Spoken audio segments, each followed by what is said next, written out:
Depuis la nuit des temps, les hommes ont voulu se regrouper afin de mener une quête de vérité. Et depuis tout aussi longtemps, ces groupes d'hommes se sont affrontés, parfois par pure incompréhension. Mais n'est-il pas normal de craindre ces sociétés qui s'identifient par le signe secret?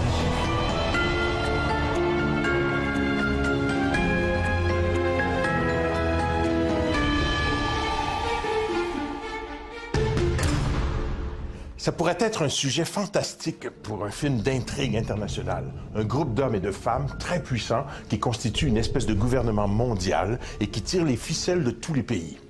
Plusieurs sociétés secrètes préconisent cette centralisation des pouvoirs au sein d'un groupe élitiste d'intellectuels. Mais aucune n'a incarné cette utopie avec autant d'exactitude que le groupe Bilderberg.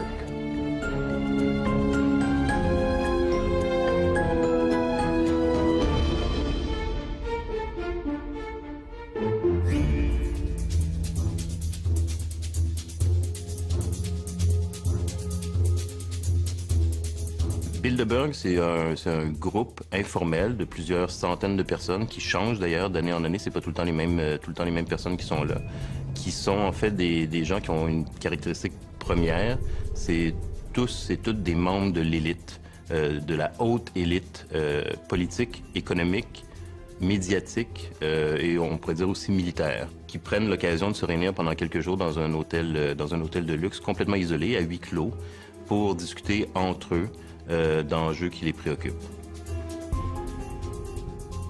Moi, il y a un mot pour décrire ces réseaux d'affaires-là. Le vrai mot, c'est coterie.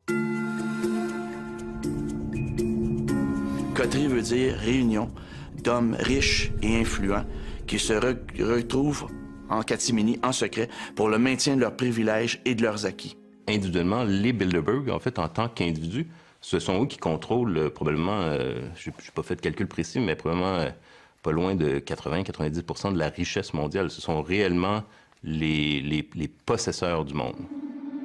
Le groupe Bilderberg réunit environ 120 membres, dont les 2 tiers viennent d'Europe et le reste de l'Amérique du Nord.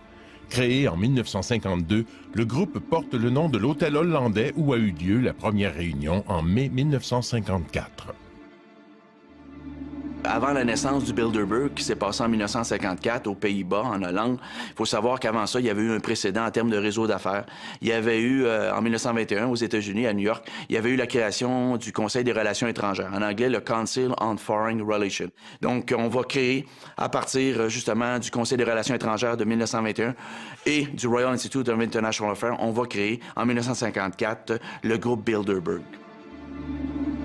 Les principaux instigateurs du groupe sont le politicien polonais Joseph Ratzinger, un des plus grands défenseurs de l'unification européenne, et le prince Bernard des Pays-Bas, un ancien membre des services secrets. Selon eux, ce groupe était la seule façon d'éviter l'impuissance de l'Europe. Ils trouvent alors le soutien nécessaire outre-Atlantique, de la part de dirigeants d'entreprises tels que David Rockefeller, un financier milliardaire. Les thèmes abordés lors de la conférence de 1954, l'attitude à adopter à l'égard du communisme et de l'Union soviétique et l'intégration européenne. Le Bilderberg naît en Europe, en Occident, au début des années 50. Les années 50, c'est évidemment marqué pour les élites occidentales par différents problèmes spécifiques, entre autres ce qu'ils considéraient comme la principale menace pour l'Occident, qui était le communisme, l'Union soviétique. Donc, Bilderberg, quand les élites se réunissent la première fois à l'hôtel du même nom, c'est pour discuter, entre autres, de la question de la menace communiste, comment les élites occidentales vont faire front. Et, la solution proposée, c'est ça qui est le plus important, et c'est ça qui est l'esprit Bilderberg, c'est par la coopération et la coordination, en fait, de décisions entre l'Amérique du Nord, donc principalement les États-Unis et le Canada, et l'Europe de l'Ouest, donc l'Europe libérale. C'est cette idée qu'il faut en fait qu'il y ait un pont de coordination transatlantique entre les puissances occidentales et les puissances libérales qui ont gagné la Seconde Guerre mondiale, mais qui maintenant sont en rivalité avec l'autre gagnant de la Seconde Guerre mondiale, qui est l'Union soviétique, qui est la menace soviétique.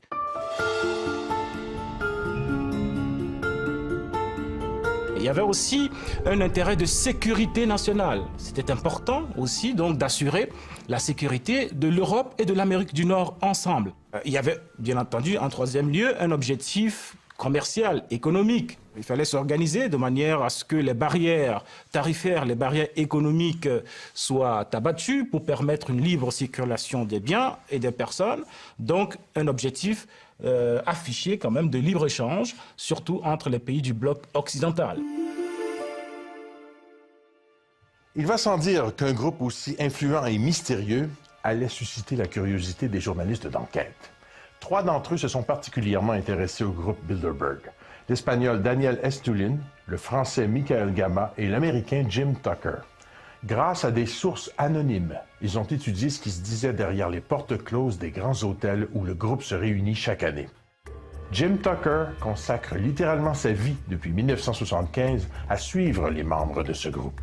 C'est à cette époque qu'il prend connaissance de l'étonnant récit de Westbrook Pegler, le premier journaliste à avoir découvert l'existence du Bilderberg en 1957.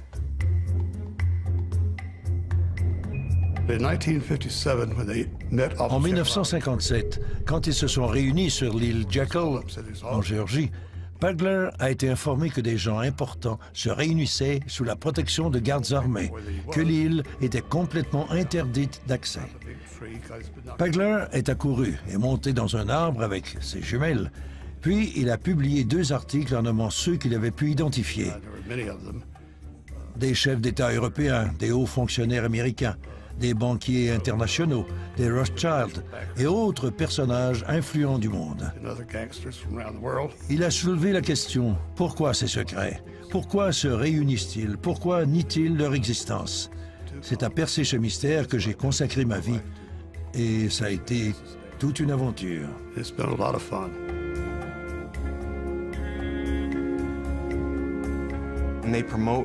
Ils prônent la mondialisation et la gouvernance mondiale. On y retrouve les principales institutions internationales, la Banque mondiale, le FMI, l'Organisation mondiale du commerce, l'OTAN, les Nations unies, etc. Toutes ces organisations sont fortement représentées au sein des Bilderberg et leurs leaders sont presque toujours issus de ces rangs. Si ce n'est pas le cas, ils en deviennent rapidement membres.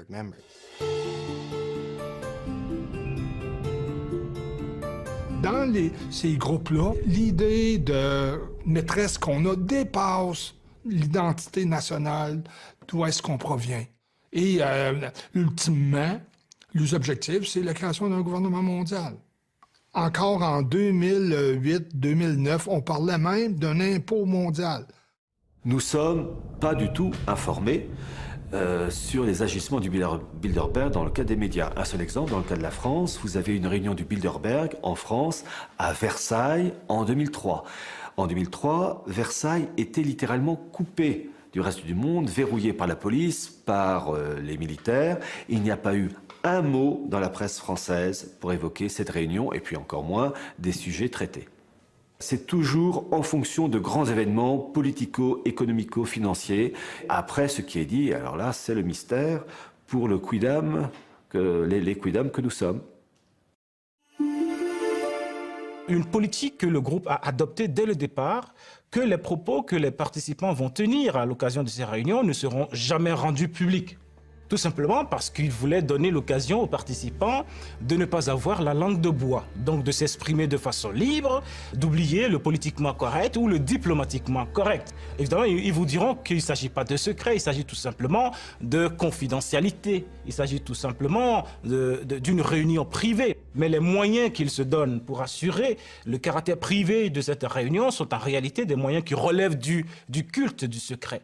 Est-ce qu'ils veulent préserver leur intimité, préserver les sujets dont ils discutent? Est-ce qu'ils prennent des décisions qu'on ne voudrait pas entendre, qui discutent de choses que la population ne voudrait pas savoir? C'est sûr que le fait que ce soit en secret, c'est ce qui rend ça évidemment le plus suspect. Alors, si un groupe de cette envergure existe depuis une 50aine d'années et que 99% des gens ne le savent pas, ça veut dire tout simplement que c'est un groupe qui est un groupe secret et qui fait du secret peut-être son arme principale.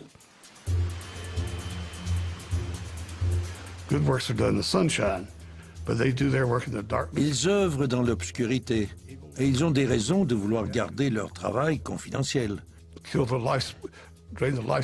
Les guerres qu'ils fabriquent ont coûté bien des vies. Plusieurs phénomènes découlent de leur volonté. Par exemple, la récession et les fluctuations du prix de l'essence. La guerre en Afghanistan en 2001. Eh bien, la guerre en Afghanistan, l'année précédente, ça avait été discuté aux réunions du Bilderberg. Et la guerre en Irak, c'était la même chose, ça avait été discuté en 2002. Et les Américains, avec une alliance militaire, avec d'autres pays, ont décidé d'envahir l'Irak en 2003. Le journaliste Daniel Estulin affirme dans son livre « La véritable histoire des Bilderberger » que le groupe aurait également accordé sa bénédiction à Barack Obama pour briguer la présidence des États-Unis.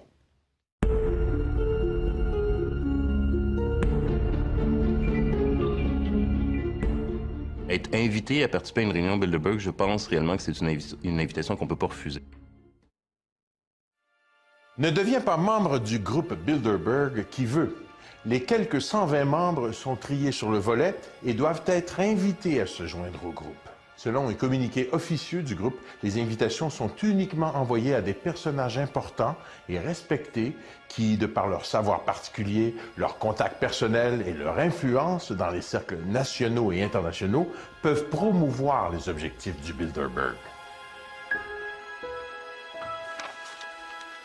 On devient membre de Bilderberg par cooptation, c'est-à-dire c'est probablement un comité assez restreint de Bilderbergers qui invite les gens et donc il y a une sorte de contingent ou de caucus par pays qui sont convoqués avec vraiment une palette qui va des plus grandes familles ou des plus grandes compagnies en termes de puissance économique d'un pays. Les Desmarais, par exemple, au Canada, sont souvent invités. Être invité à participer à une réunion Bilderberg, je pense réellement que c'est une invitation qu'on ne peut pas refuser. Quelqu'un à l'intérieur de ce cénacle, de cette coterie élitistes très sélective, doit tout simplement proposer ton nom. Et à l'intérieur, il doit y avoir consensus. Il fonctionne aussi par consensus. Cet individu-là sera un bon candidat pour notre projet. Et notre projet, c'est quoi? Bien, notre projet, en fin de compte, c'est d'élargir notre espace de jeu. Le but, c'est de créer des oligopoles mondiaux. Un oligopole, c'est une situation où il y a très peu de vendeurs, mais énormément d'acheteurs. Ce qui veut dire que les vendeurs qui sont dans le domaine corporatif, peu importe le créneau, bien, à ce moment-là, ils ont beau jeu, en fin de compte, de fixer les prix à la hausse parce qu'il y a énormément d'acheteurs pour leurs produits. L'intérêt, c'est de choisir des gens sûrs, efficaces, qui vont servir une cause commune. La gouvernance mondiale et l'élaboration d'une architecture permettant le bon fonctionnement du système. Parmi les membres présumés ou connus du Bilderberg, il y a les derniers secrétaires de l'OTAN. Tous les présidents américains depuis Eisenhower, sauf, semble-t-il, Ronald Reagan, les barons des médias, dont Conrad Black et Edgar Bronfman, de même que Bill Gates. Parmi les Canadiens qui auraient assisté à au moins une rencontre du Bilderberg, Jean Chrétien, Pierre Elliott Trudeau, Stephen Harper, Raymond Chrétien, alors qu'il était ambassadeur canadien aux États-Unis, Stéphane Dion, Paul Martin et Frank McKenna. Au niveau des personnes connues au Canada, on va avoir le général des armées canadiennes, Jean-Victor Allard, qui est un Québécois, qui est un membre influent, il est décédé aujourd'hui, mais qui est un membre influent des Bilderberg. Vous avez Jean Lesage, le père de la Révolution tranquille, qui est un assidu. Vous avez Jacques Parizeau. Et Jacques Parizeau était formé avec l'élite sociétale de Londres, avec la London School of Economics. Et ce monsieur-là a déjà assisté à plusieurs rencontres. On a aussi une rare dame qui s'appelle Marie-Josée Drouin, qui a marié Henry Kravis de la firme financière de Wall Street, Colbert Kravis Roberts. Madame s'appelle Marie-Josée Kravis maintenant. Et elle faisait déjà partie d'un puissant institut de réflexion ici au Canada, c'était le Hudson Institute. Elle était repêchée par les gens du Bilderberg parce que c'est une femme dans son créneau hyper influente. Généralement, le groupe Bilderberg invite le chef d'État du pays où se tiennent leurs réunions. Bien entendu, il n'y assiste pas toujours, mais il reçoit tout de même une invitation.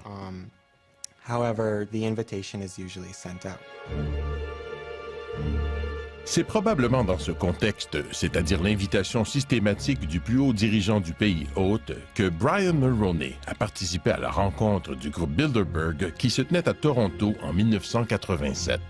Dans la mesure où il le fait dans le cadre de ses fonctions de premier ministre du Canada, Archives Canada, c'est-à-dire le bureau du conseil privé, a archivé donc son discours. Donc on a son discours et on voit que c'est un discours d'une quinzaine de pages. Il ne dit rien de secret dans ce discours. C'est l'époque de Gorbatchev en URSS, donc la transition. Donc lui, il se réjouit de ça. Il dit que l'Occident doit accompagner Gorbatchev parce que le régime soviétique est un mauvais régime, alors que le régime libéral est un bon régime. Il vante en fait ce qu'on connaît déjà de Brian Mulroney, c'est-à-dire c'est un partisan du libre-échange. Donc c'est ce qu'il va dire au Bilderberger.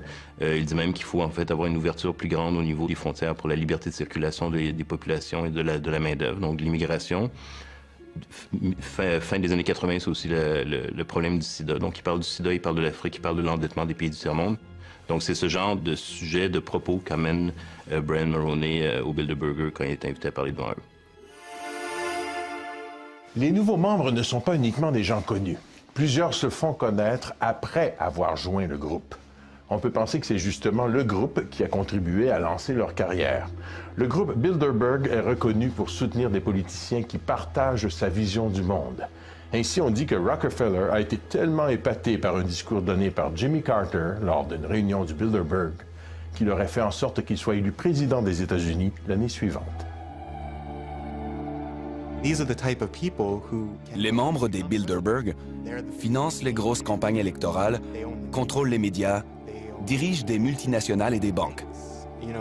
Donc, s'ils ne décident pas directement qui dirigera tel ou tel pays, ils ont la capacité, de par l'influence financière et le contrôle médiatique qu'ils exercent, de favoriser certains politiciens au détriment des autres.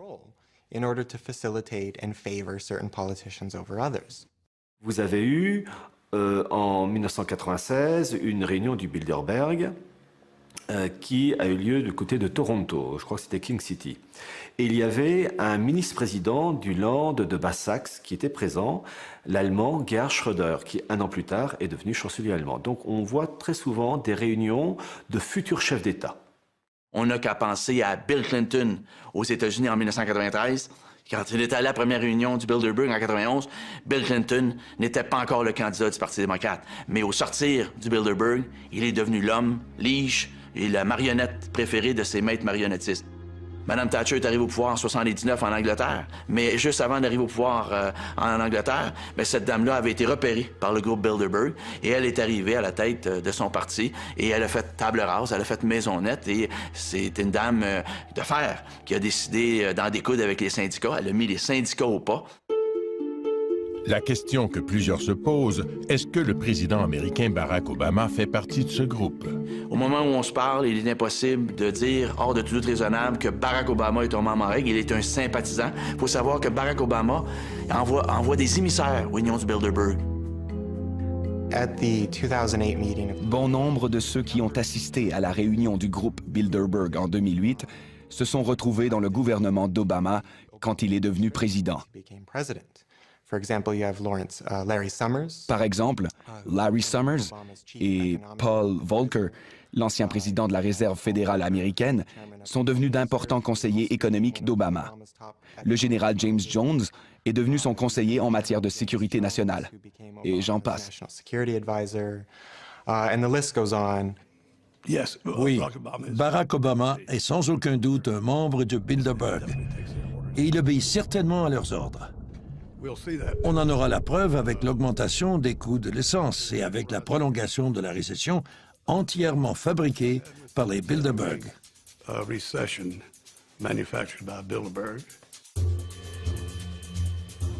Le comité de direction est composé d'une trentaine de membres permanents qui se réunissent tout au long de l'année. Étienne Davignon occupe le poste de président depuis 1999.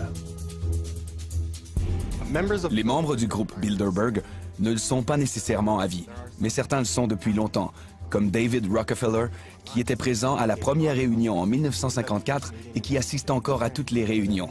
Henry Kissinger y est aussi depuis des décennies et n'a jamais manqué une réunion. C'est la crème des crèmes.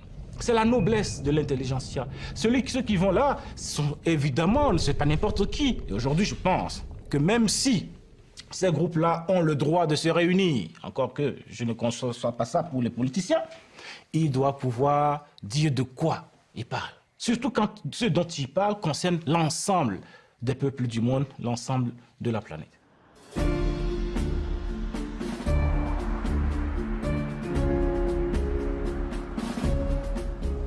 Alors mon cher Benoît, ces gens influents qui sont membres du Bilderberg, qui se promènent toujours dans des limousines comme celle-ci? Oui, effectivement, quand ils vont à leur rencontre annuelle, les fins du mois de mai et mois de juin, ils se rendent là en limousine, des limousines aux vitres teintées, et ces gens-là portent des costards noirs, 3 pièces, sombres, avec des lunettes fumées, et ils ont aussi leur garde du corps, toujours dans leur entourage. Et est-ce que ce sont des limousines blindées? Blindées, je dirais pas jusque-là, mais peut-être certaines personnes, parce qu'il y a des dignitaires de pays étrangers là, qui vont là. Il y a aussi des reines, des têtes couronnées qui assistent à la réunion du Bilderberg. C'est pour ça qu'ils se réunissent toujours dans des endroits reculés, loin des centres-villes? 5 étoiles. Ça prend des hôtels 5 étoiles et ça, c'est réservé longtemps à l'avance, mais l'endroit n'est connu souvent qu'une semaine avant l'événement, question de sécurité. Et effectivement, on fait ça dans des endroits qui sont assez huppés, cossus, mais retirés, en fait, compte, question de sécurité toujours.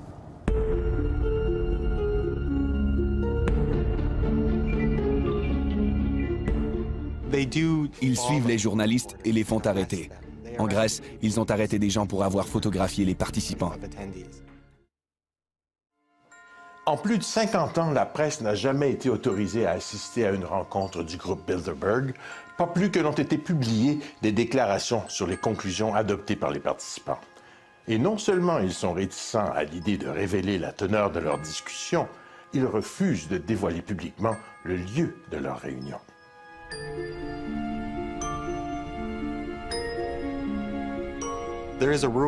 La règle d'or des Bilderberg est qu'il est interdit d'en parler. On ne donne pas de conférences de presse, on n'émet pas de communiqués de presse et on ne cite pas les propos des personnes présentes, sinon on n'est plus invité. C'est ce qu'on appelle la règle de Chatham House. Si vous assistez à la réunion, vous acceptez de ne pas en parler. Ils savent qu'ils ont des intérêts communs. Ils savent qu'ils ont des enjeux et des problématiques dont ils veulent discuter ensemble. Ils veulent pouvoir en discuter, je dirais, librement, c'est-à-dire sans avoir à prendre en considération l'opinion publique, qu'ils considèrent d'ailleurs comme un problème. L'opinion publique, ils veulent le contrôler plutôt qu'être influencés par l'opinion publique. Et donc, ils ont tout avantage, dans ce cas-là, à ce que ça soit secret. Souvent, vous savez, ces décisions prises par ces élites oligarchiques, financières, etc., ces décisions vont à l'encontre des intérêts du peuple. Et donc, pour éviter des manifestations de masse, il vaut mieux être discret. Les seules images possibles à prendre sont celles de limousines venant déposer des invités difficiles à identifier. Il est en effet très bizarre qu'aucun média ne considère ces rassemblements comme dignes de faire l'objet d'une publication, alors que généralement le seul déplacement de n'importe laquelle de ces personnalités fait l'objet des gros titres des manchettes. À mon avis, l'indifférence des médias envers le Bilderberg relève du scandale. La cérémonie des Oscars, cet événement absurde, reçoit un déluge d'attention médiatique.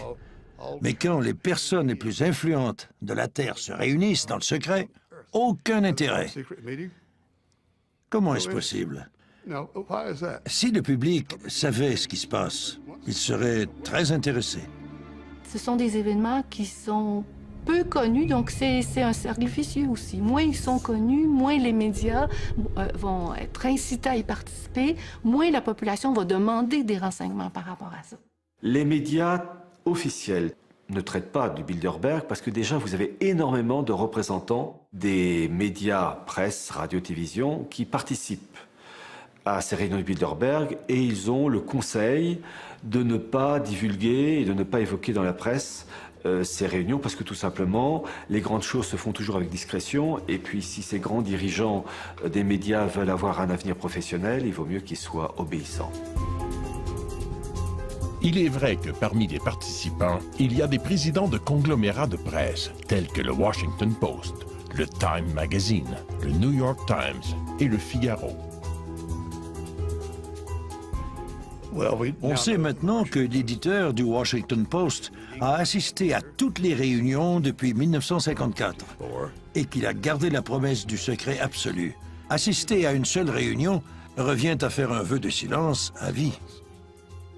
Au Canada, il y en a eu une récente en 2006, c'était à Ottawa, et c'était une des rares fois que Radio-Canada est allé couvrir la rencontre du groupe Bilderberg dans un hôtel huppé, cossu d'Ottawa. Le journaliste Patrice Roy était sur place. Est-ce que la centaine d'hommes et les quelques femmes qui arrivent ici en limousine, cachées derrière des vitres teintées, possèdent un vrai pouvoir occulte?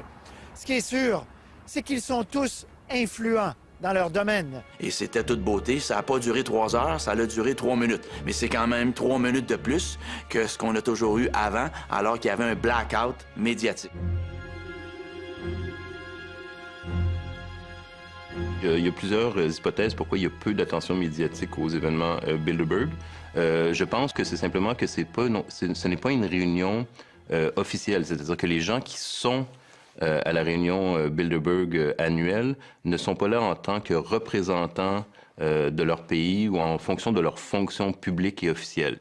Donc, c'est un peu comme les vacances des premiers ministres, finalement. Elles peuvent être couvertes par les médias, mais en principe, ça n'a pas une grande importance publique. Je pense que c'est ça qui leur permet de jouir d'une certaine discrétion par rapport aux médias. Et ça a de toute évidence pas la même visibilité aussi que les grands sommets, parce que lors des grands sommets, comme le G8, G20, par exemple, les sommets eux-mêmes invitent les journalistes. Dans le cas de Bilderberg, ils ne sont pas invités, donc il y a beaucoup moins de possibilités pour eux d'y aller.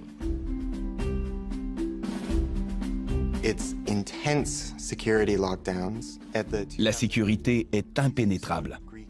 À la réunion de 2009 en Grèce, l'armée grecque avait déployé des bâtiments de la marine, des camions armés et la police secrète pour surveiller l'hôtel où se déroulait l'événement. Ces coûts sont assumés par le pays hôte, qui les refile essentiellement aux contribuables sous forme de dépenses publiques. Puisque le contribuable n'en bénéficie pas vraiment, ça soulève bien entendu des questions d'ordre moral.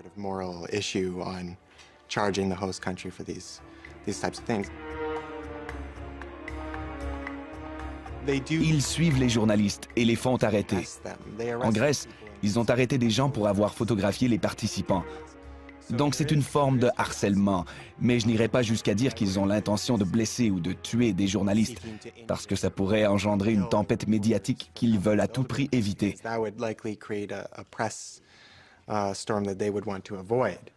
Laissez-moi vous dire que j'en ai eu des sueurs froides dans mes aventures avec les Bilderberg. Au Portugal, j'avais embauché un chauffeur pour m'emmener le soir vers 23 heures pour tenter de m'emparer de quelques documents. Le chauffeur a accepté de me déposer à côté d'une clôture et de m'attendre les phares éteints. J'avais à peine parcouru une centaine de mètres lorsque j'ai entendu des coups de feu passer au-dessus de ma tête. J'ai été pris par surprise. Alors j'ai pris mes jambes à mon cou, j'ai sauté par-dessus la clôture et on est parti à toute vitesse avec les phares encore éteints. Et puis j'ai pensé, ils n'ont pas essayé de me tuer. Ils ont voulu m'intimider et ils ont réussi.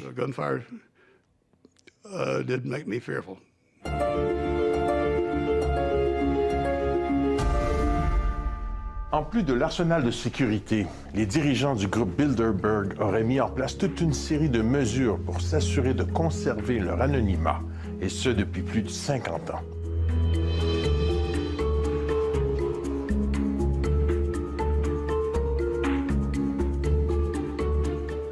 Ce qu'ils font, en fait, c'est vraiment un grand hôtel chic, qui va être finalement vidé de ses touristes et de ses visiteurs habituels. Donc, c'est vraiment l'ensemble des chambres et de l'établissement de l'hôtel qui est réservé pour la réunion Bilderberg. Le personnel de l'hôtel n'est informé de la réunion que la veille. Et on leur interdit même de s'adresser aux clients qui participent aux réunions. On demande donc aux employés des hôtels motus et bouche cousue.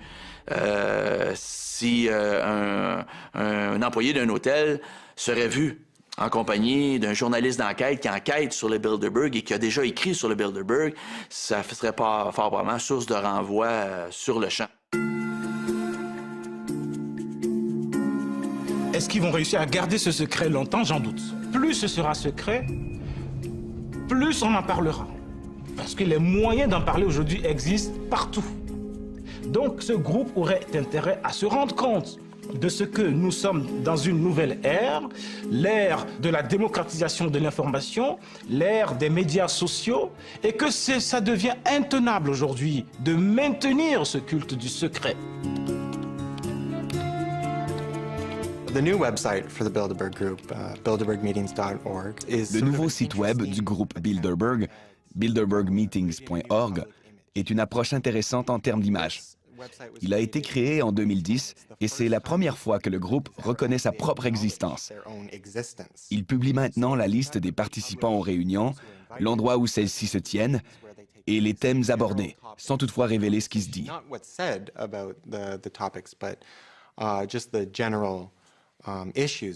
C'est donc un pas significatif, mais c'est aussi une façon pour eux de lutter contre l'image négative que se fait le public des Bilderberg.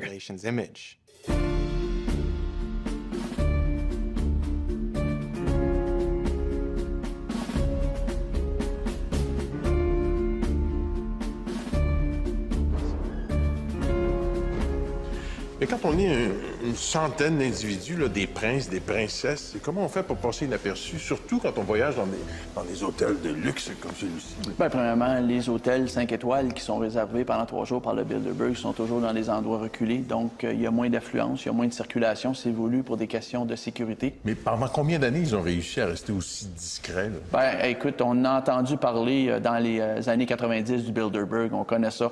On en parle plus depuis le début des années 2000, mais ça commençait tranquillement, par-ci, par-là, dans les années 90, à parler du Bilderberg. Mais pour le commun des mortels, le mot Bilderberg, ça n'a aucune connotation, ça veut absolument rien dire.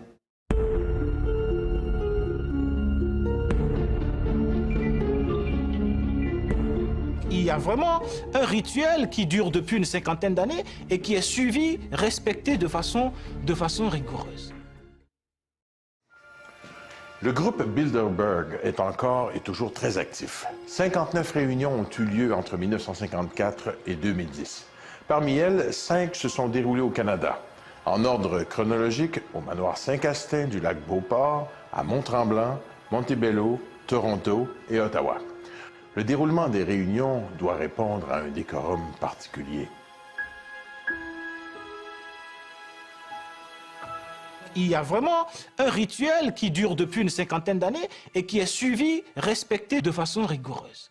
Les gens s'asseyent les uns à côté des autres suivant leur ordre alphabétique. C'est-à-dire que si vous êtes le prince Bernard des Pays-Bas, si le nom de famille commence par B, vous pouvez vous asseoir à côté d'un professeur d'université dont le nom aussi commence par B.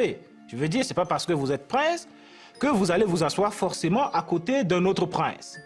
Voyez-vous, c'est un peu là qu'on définit peut-être le côté égalitaire du groupe. L'autre rite qu'ils respectent, c'est évidemment la prise de parole. Les gens sont tenus de respecter leur temps de parole. On s'attend à ce que les participants aux réunions des Bilderberg s'expriment. On veut savoir comment ils sont, ce qu'ils pensent, qui sont les gens qu'ils seraient susceptibles d'appuyer. Margaret Thatcher a été invitée à une réunion dans les années 1970. Elle était restée en retrait sans dire grand-chose et à ce moment-là, elle était à peine connue dans son propre pays et encore moins à l'extérieur. Donc les autres se méfiaient un peu d'elle. Puis, celui qui l'avait invitée l'a prise à part à la fin de la journée et le jour suivant, elle a donné un de ses fameux discours pendant 3 minutes et les a tous tellement impressionnés que David Rockefeller et Henry Kissinger l'ont adorée.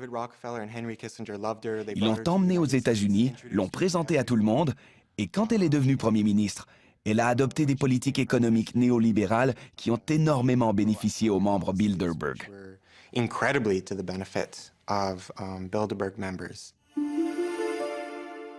Les participants doivent aussi parler parfaitement l'anglais, comme c'est la langue officielle de la rencontre. Il n'y a pas de traduction simultanée.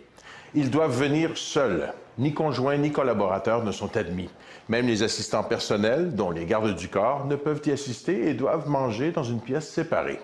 La seule exception concerne les reines. La reine Béatrix des Pays-Bas amène son fils héritier et la reine d'Espagne peut venir accompagnée du roi Juan Carlos. À l'instar des sociétés secrètes, y aurait-il à l'intérieur des réunions une sorte de rituel de serment d'allégeance exigé de la part des participants?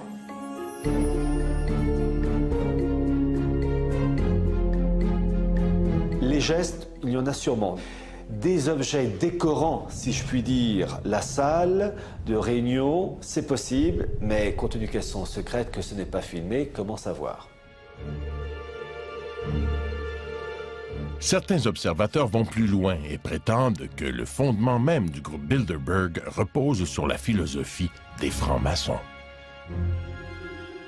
Les représentants du Bilderberg obéissent aux 3 pivots de l'idéologie maçonnique: nominalisme, naturalisme, primauté de l'homme. Le premier point, c'est le nominalisme, qui en philosophie dit qu'il n'y a pas de vérité. Chacun a sa vérité. Vous avez votre vérité, j'ai la mienne, et c'est une vérité qui est évolutive. Ce qui est vrai aujourd'hui n'est pas demain, etc.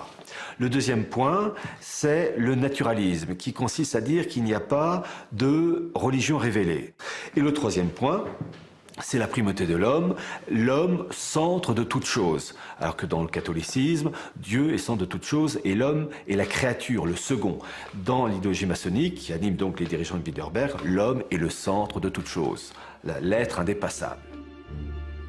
Il y a un aspect de société secrète, mais il n'y a pas de rite d'initiation. Ce qui rend société secrète, c'est le fait qu'on ne donne pas tout l'agenda. On ne publie pas les rapports, donc ces résultats restent à huis clos. Et dans ce cadre-là, on peut dire que c'est plus une société secrète dans sa façon. C'est un club de gentlemen. Ils ont une certaine influence et un certain pouvoir sur les institutions et leurs plans d'action. Mais je ne dirais pas qu'ils sont une société secrète dirigeant le monde. Ce serait leur accorder une trop grande importance. Mais d'après vous, est-ce qu'ils ont des cérémoniales, des codes, des rituels comme les francs-maçons? Est-ce qu'ils ont un signe secret? Oui, le signe secret des membres du Bilderberg, ça serait le signe du dollar. Et Dieu sait qu'ils en ont beaucoup de dollars. Et considérez-vous comme une société secrète? C'est une société qui a beaucoup de secrets, qui méritent d'être dévoilés au grand public. On sent chez tous les gens qu'on a interviewés un mélange de fascination en même temps qu'un désir de dénonciation.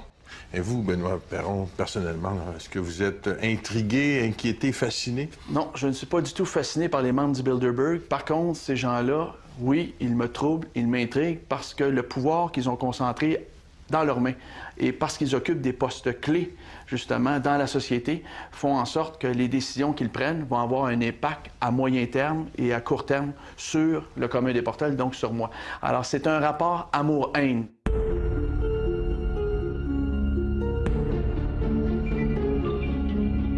On est en droit de se demander ce qu'ils font, ce qu'ils devraient faire, puis comme on ne le sait pas, ben on l'invente. Donc c'est une magnifique machine à rumeurs. Le fait que leur réunion soit entourée d'autant de secrets a tout pour plaire aux amateurs de théorie du complot. On leur attribue notamment l'orchestration de la mondialisation économique. On emploie les termes complot mondial, main droite du monde et même maître du monde.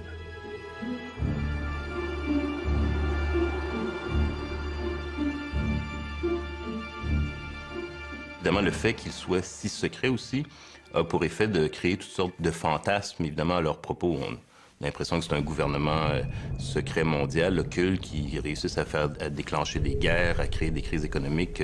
Donc, le secret a un effet, à la limite, pervers dans la mesure où peut-être qu'on exagère même l'influence qu'ils ont. Mais évidemment, comme c'est secret, c'est difficile de faire la part des choses. Il n'y a rien de pire que le secret pour susciter ou stimuler l'imagination ou développer des mythes. On est en droit de se demander ce qu'ils font, ce qu'ils devraient faire, puis comme on ne le sait pas, ben on l'invente. Donc c'est une magnifique machine à rumeurs. On pense par exemple que c'est un groupe qui pense constituer sur l'échelle mondiale une sorte de monde Inc., c'est-à-dire de détruire les barrières de l'État-nation et de donner au capital la prépondérance qu'il doit avoir et de confier à une élite économique, la gestion des affaires du monde. Il y a certains qui pensent que dans le groupe, en tout cas, il y a des gens qui proposent des mesures encore plus extrêmes, des mesures plus radicales, qui consistent par exemple à laisser faire des maladies, à créer, à inventer des maladies pour décimer des portions de population. Donc, si c'était ça l'objectif, il est évident qu'on ne peut pas en parler en public. Tout le monde devrait être inquiet. Que vous soyez cireur de chaussures ou propriétaire d'une banque ou pilote d'avion, l'économie nous affecte tous. Et ils manipulent l'économie. Donc, tout ce qu'ils font a un impact sur nous tous. Ce qui m'interpelle sur le plan éthique, je ne sais pas jusqu'à quel point ça serait scandaleux ou pas, mais c'est la collusion. Le principe de la démocratie, c'est la séparation des pouvoirs. Et quand on voit qu'il y a des rencontres où il y a possibilité de collusion ou de trafic d'influence entre les plus grands pouvoirs que sont le pouvoir de la presse, le pouvoir financier, le pouvoir politique, et à ce moment-là, ça devient inquiétant. The 1976 meeting of Bilderberg Group was canceled. En 1976, une réunion du groupe Bilderberg a été annulée parce que le président de l'époque, le prince Bernhard des Pays-Bas, était accusé de corruption relativement à certains avantages qu'il avait accordés à Lockheed Martin, ainsi qu'à d'autres compagnies semblables. Et c'est ce genre d'arrangement que les réunions des Bilderberg facilitent. Bilderberg est réservé à quelques régions du monde, disons à 2 grandes régions du monde. Réservé aux pays européens, un certain nombre de pays européens, et à l'Amérique du Nord. Mais imaginez un groupe qui parle de sécurité énergétique, de sécurité nucléaire, qui parle de géostratégie mondiale, qui parle de commerce international, qui parle de l'aide publique à l'Afrique. Et on nous dit que c'est un groupe privé. Donc vous voyez donc là le problème de légitimité que ça pose. Le groupe Bilderberg n'a aucune légitimité démocratique. Il dirige, il impose des vues sans aucune légitimité issue du suffrage universel. Donc, il y a un déni de démocratie qui est complet. Le Bilderberg pose des questions importantes d'un point de vue de la démocratie libérale. La démocratie libérale de la fin du 20e siècle, début du 21e siècle, a quand même des principes de base, c'est-à-dire évidemment une certaine transparence par rapport aux décisions publiques, une certaine redevabilité des élites politiques par rapport à la population, une liberté de presse, évidemment, et un certain principe, disons, d'égalité en termes d'influence des décisions. Et donc là, Bilderberg, évidemment, représente une contradiction par rapport à tous ces principes. Ces gens-là ont le pouvoir, en catimini, et c'est ça qui me trouble, de fixer l'agenda économique d'un pays qui a élu à sa tête un gouvernement démocratiquement. Autrement dit, mon vote n'a aucune importance. Tout ce qu'on pose dans les urnes à chaque 4 ans, c'est une foutaise. Parce que de toute façon, les candidats sont déjà présélectionnés. Depuis qu'on a organisé les sociétés, depuis le début de l'humanité, le jeu d'influence s'est toujours fait. C'est un incontournable, ça fait partie de la façon qu'on a de gouverner. On peut vouloir avoir une plus grande transparence, mais ici encore, l'expérience humaine nous a montré qu'il y a des limites à la transparence. C'est que souvent, trop de transparence rend aussi une société ingouvernable. Tout le fondement du grand débat sur la démocratie, est-ce que c'est mieux d'avoir une dictature bienveillante ou une démocratie parce que finalement, on pense que les citoyens ne sont pas assez intelligents, instruits ou éduqués pour prendre leurs propres décisions. Et c'est le fondement du débat démocratique entre une élite qui serait meilleure pour définir notre bien et le protéger que nous-mêmes. Ma réponse à moi, c'est que c'est notre responsabilité comme citoyennes et citoyens de s'investir dans notre avenir puis de prendre les décisions qui vont avec ça. Si on revient sur l'histoire des Bilderberger depuis les années 50 jusqu'à aujourd'hui, on peut penser en fait qu'ils ont eu plusieurs occasions pour sabler le champagne. La Constitution de l'Union européenne, ils ont un marché commun européen, une assez bonne intégration, disons, ou coopération Amérique du Nord, Europe, ils l'ont. Ils avaient des cauchemars au sujet de la menace soviétique. Cette menace soviétique, elle n'existe plus. Donc, je pense qu'au fil des décennies, les Bilderberger, en fait, ont vu un monde qui ressemble de plus en plus à ce qu'ils rêvaient de créer ou d'obtenir ou de provoquer.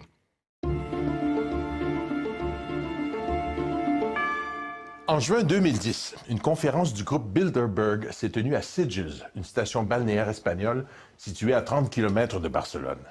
Parmi les invités, soulignons la présence du président espagnol Zapatero, Le géant du secteur des télécoms, Google, y était représenté.